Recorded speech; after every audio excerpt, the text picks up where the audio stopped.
En équilibre, épisode 26. La peur de briller. Qu'est-ce que c'est au juste? Quand est-ce que ça arrive? Aujourd'hui, épisode un peu spécial, plein de révélations sur moi. Bonne écoute. Je m'appelle Angélique, je suis coach mindset et mentor marketing. Ma mission, c'est de vous aider à vivre votre aventure entrepreneuriale en conservant votre équilibre, en faisant du bien-être votre allié prioritaire, que vous soyez dans le creux ou au sommet de la vague. Chaque semaine, je vous partage mes réflexions, mes questionnements, de l'inspiration et une bonne dose de motivation pour vous permettre d'approfondir votre connaissance de vous et de faire un petit pas de plus vers la vie que vous rêvez de construire. Bonjour à tous, j'espère que vous allez bien. Aujourd'hui, je vous concocte un petit épisode un peu particulier puisque j'y vais complètement en mode freestyle, sans script du tout, et je vais vous parler de quelque chose d'un peu plus personnel que d'habitude. C'est-à-dire que j'ai eu beaucoup d'expériences qui m'ont permis de réaliser des choses assez intenses, assez énormes, assez puissantes sur moi ces dernières semaines. Et ça a fait naître une réflexion autour de ça, dont j'aimerais bien parler avec vous aujourd'hui, parce que je pense que je suis pas la seule concernée. Évidemment, on a tous ça en nous. L'idée, c'est justement que je suis convaincue qu'on a tous en nous une part de magie qu'on ne laisse pas s'exprimer. On a tous en nous quelque chose de spécial, quelque chose d'unique, quelque chose qui fait qu'on vibre, en fait. Et qu'on ne laisse pas cette part de nous s'exprimer. Alors je dis pas que c'est le cas de tout le monde, mais je pense que y a des personnes qui arrivent à passer au-dessus, en effet, plus ou moins facilement, mais encore beaucoup d'entre nous qui se contentent un peu d'être l'ombre d'eux-mêmes finalement. En tout cas, moi, c'est ce qui m'est arrivé. Je vais pas parler pour tout le monde aujourd'hui, je vais parler pour moi, parce que voilà, ça vous servira peut-être d'exemple à travers l'effet miroir ou pas, et dans ce cas, c'est tout à fait ok aussi. Je me suis donc posé cette question, en fait. Comment est-ce que je peux laisser ma magie s'exprimer? Ma magie à moi, je pense qu'elle pourrait s'exprimer en osant montrer une face de moi que j'ose pas montrer par peur de ne pas plaire. Alors, c'est différent de la peur de déplaire. Je n'ai pas nécessairement peur de déplaire, mais en fait, ce que j'ai peur, c'est de ne pas plaire. Donc, ne pas susciter d'intérêt vis-à-vis des gens, et si évidemment je suscite pas d'intérêt, eh bien mon business non plus, et donc ça ne fonctionne pas, j'ai pas de rentrée d'argent, je n'en vis pas. Ce qui devient évidemment assez problématique. Donc en fait, j'ai la sensation que tous les choix que j'ai faits depuis que je suis entrepreneur, et je le suis depuis 2017 quand même, ils ont tous été un petit peu dictés par ça, en fait, par cette volonté de ne pas déplaire. Et j'ai d'abord été confrontée à des situations où j'avais pas la sensation d'avoir un choix. Par exemple, quand je me suis lancée en tant qu'entrepreneur, je dis toujours, j'ai l'impression que ça arrivait un peu par accident, parce que c'est pas moi qui l'ai voulu, j'ai jamais rêvé d'être entrepreneur. Ce qui s'est passé, c'est juste que, si je le présente comme ça, je peux dire que j'ai raté une job interview et que le recruteur m'a proposé de travailler en tant que freelance à la place. Bon, dans ma tête, ça partait d'un échec finalement. Et ma manière de le raconter aujourd'hui est encore aussi évocatrice, je pense. Ça partait d'un échec, et donc pour moi, être entrepreneur n'a jamais été quelque chose de waouh, parce que c'était le plan B. C'était un petit peu, on te donne pas ce que tu voulais, mais alors on veut bien, on t'accepte sous ce format-là. Maintenant, depuis, il y a beaucoup de choses qui ont changé. J'ai repris l'ascendant sur ce que je construis au quotidien, mais c'est vrai que mon lancement en tant qu'entrepreneur, c'était quelque chose qui était plutôt subi. Ensuite, j'ai repris la main dessus en mettant plus de conditions, mais en ayant tellement peu de connaissances de moi, en ayant une si pauvre connaissance de moi, que finalement, je me suis contentée de reproduire ce que je faisais dans le salariat pour le faire dans l'entrepreneuriat. Seulement, ça fait seulement 1 an, finalement, un peu plus, parce qu'en fait, tout a commencé à s'éclaircir quand je suis devenue maman, et ça s'est arrivé il y a 3 ans, mais le temps que ça se mette en place avec les grossesses et la maternité, le fait d'avoir des jeunes enfants à la maison, Eh bien, maintenant, je pense que j'ai trouvé ma voie, seulement je sens que je me laisse pas encore totalement exister sur cette voie. Je me laisse pas encore totalement être qui je suis. Je m'autorise pas à briller, je m'autorise toujours pas à prendre de la place. Parce que qu'est-ce qui se passe si je ne plais pas? Je pense que c'est la question qui se trame en arrière-fond en permanence. Et ma réflexion m'amène vers la possibilité de trouver un équilibre. Ce qui est assez cocasse, compte tenu du titre de ce podcast, mais évidemment, je suis pas arrivée au titre de ce podcast pour rien.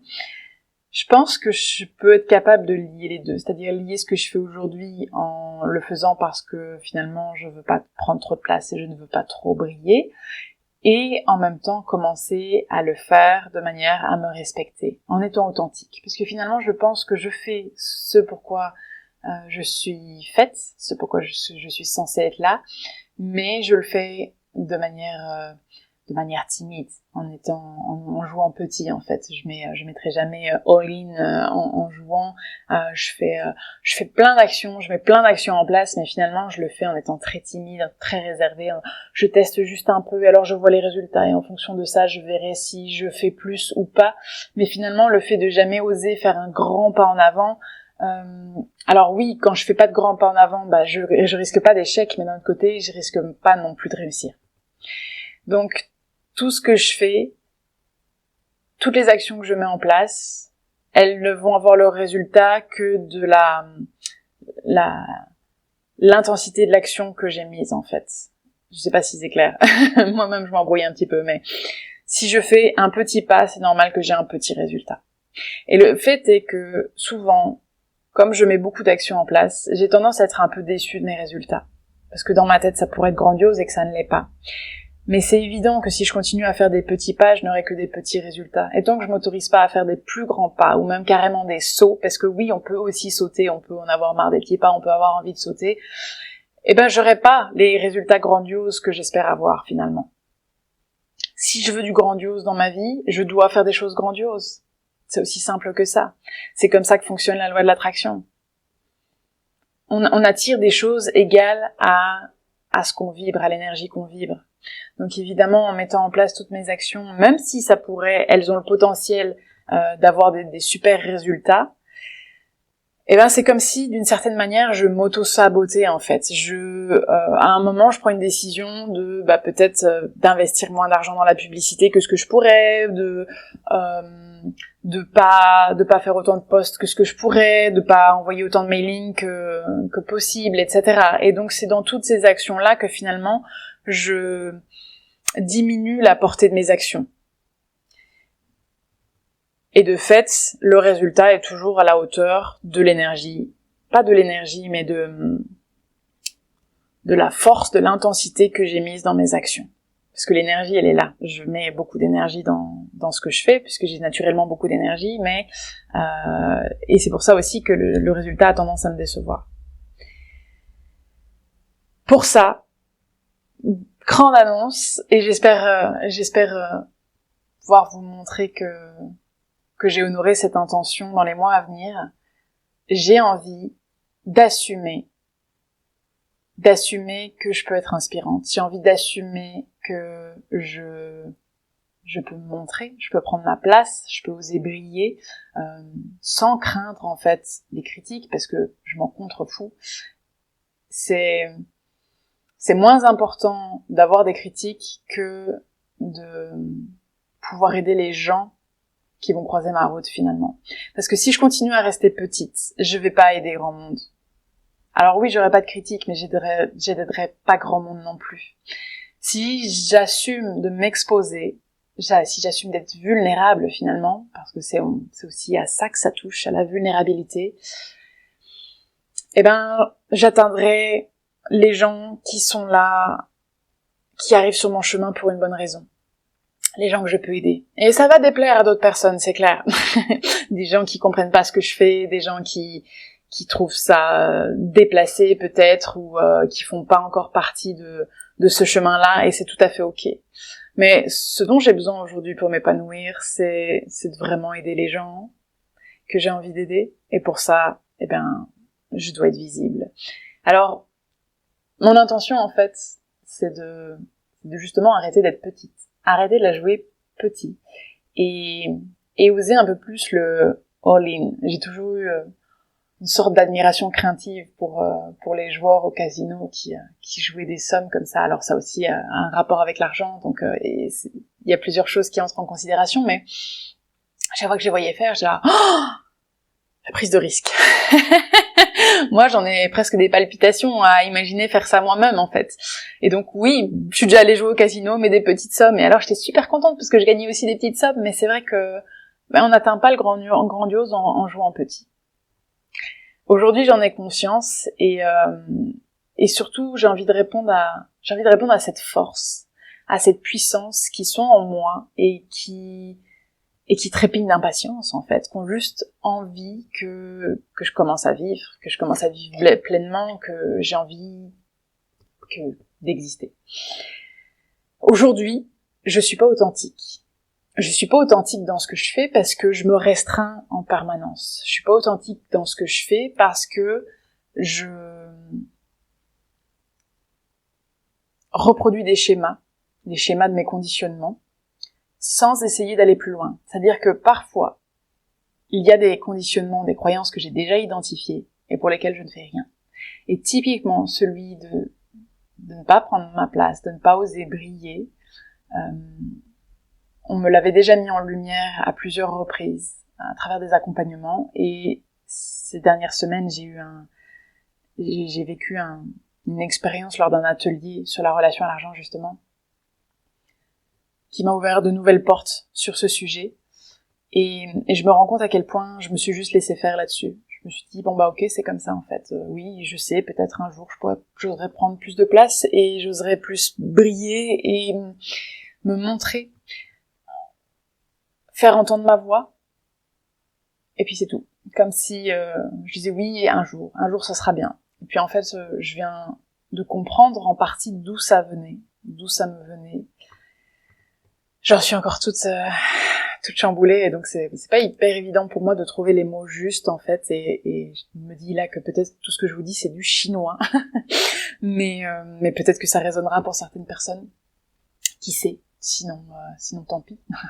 Peut-être que moi ça m'aura juste aidé à mettre un peu de clarté sur tout ce qui m'arrive aussi. Mais je suis pas authentique parce que je manque de connaissance de moi, même si de plus en plus je me connais. Je suis pas authentique parce que je me fais pas encore confiance, que je ne fais pas confiance à la vie, c'est-à-dire à ce qui est plus grand que moi, et la vie avec un grand V, en fait, à tout ce qui nous entoure, et il y a tout ce qui peut nous arriver, à tout ce qui nous est déjà arrivé, à tout ce qui peut nous arriver. Je suis pas authentique par manque d'amour envers moi, parce que si je m'aimais vraiment, j'aurais compris que ce qui était en moi et qui ne demandait qu'à venir à la lumière, ça fait longtemps que ça attend, et j'aurais peut-être arrêté de le rejeter plus tôt. Alors aujourd'hui, je sais pas encore quelle forme ça va prendre exactement, j'ai des pistes, j'ai des choses qui viennent à moi, parce que maintenant que j'ouvre la porte, les opportunités commencent à arriver. Et je fais vraiment confiance à la vie pour me mener sur les bons chemins, pour faire les bonnes rencontres. Et je sais que ce qui doit arriver, arrivera. Contrairement à ce que je faisais avant, maintenant, j'ai ouvert la porte, j'ai entrouvert la porte. J'ai accepté d'entrouvrir la porte, et ça fait toute la différence, en fait. On a beau savoir les choses, on a beau avoir pris conscience de quelque chose, c'est pas pour autant qu'il va y avoir un changement derrière, en fait. Parce que parfois, on a besoin de temps. Parfois, on a besoin de plus que la prise de conscience. La prise de conscience, c'est le premier élément, c'est l'élément déclencheur, c'est indispensable, mais parfois, il faut plus que ça. Et peut-être que les moments où on m'a éclairé les informations avec une lampe torche, j'étais pas prête. J'étais pas encore prête à accepter d'entrouvrir cette porte. C'est génial d'avoir eu l'occasion que quelqu'un mette ça en lumière, et je pense que c'était tellement ancré au fond de moi que mon cerveau, il a eu besoin de beaucoup de répétitions, beaucoup de répétitions, et justement d'une expérience très très intense émotionnellement dernièrement, parce que les émotions ont un rôle énorme à jouer là-dedans pour créer des nouvelles connexions neuronales et casser les conditionnements. Plus il y a d'émotions, plus on a de chances de réussir à le faire. Là, j'ai quelque chose de tellement puissant qui m'est arrivé que je suis capable d'entrouvrir cette porte. Ce qui est marrant, en fait, c'est que j'ai toujours pensé que j'étais authentique parce que je m'empêchais de faire ce que j'étais au fond de moi-même. Donc j'ai toujours pensé que j'étais authentique parce que je m'empêchais de briller, parce que je m'empêchais de me mettre en avant, d'oser me montrer, de prendre ma place, de faire porter ma voix, de dire ce que je pensais, de faire un podcast totalement improvisé sans aucune note. Je me suis toujours empêchée de faire ça parce que je voulais paraître parfaite, et que pour paraître parfaite, je pouvais pas forcément montrer certaines affinités, certaines parts de moi qui sont pas encore hyper bien vues par la société peut-être. C'est vrai que je sens une attraction, une attirance très forte pour tout ce qui est spirituel et énergétique, et pourtant il y a encore beaucoup de gens et dans mes très proches y compris qui vont me dire ouh là, mais qu'est-ce qu'elle fait, c'est totalement youhou, elle est complètement perchée, mais en fait non. Et j'ai peut-être pensé ça un jour aussi, finalement, et je pense que on évolue tous, chacun à notre vitesse, chacun sur notre chemin, mais j'ai toujours été persuadée que c'était ça, être authentique. Je me montrais authentique parce que je me montrais pas trop. Sauf qu'en fait, j'étais tout sauf authentique en faisant ça, parce que je reniais une part de moi. Et donc, si je vous dis ça aujourd'hui aussi, c'est parce que aussi, c'est parfois très tricky de distinguer ce qu'on fait avec le cœur de ce qu'on fait sur base d'une énergie qui est liée à la peur. C'est parfois difficile de distinguer. Et en effet, par exemple, quand on doit faire un choix, quand on doit choisir entre deux choses et que le choix est complexe, qu'on ne sait pas quoi choisir, les gens ont tendance à dire écoute ton cœur. Mais en fait, c'est pas si facile, parce que la peur c'est une émotion, et l'amour, notre cœur aussi, c'est une émotion. Donc et les deux sont vraiment très fortes. Et donc la peur, elle va avoir presque tendance à être plus forte que ce que nous dicte notre cœur. Moi, j'avais peur. J'avais peur de montrer le real me, de me dévoiler, d'être vulnérable. Et ça me paraissait être ça, la voix de mon cœur.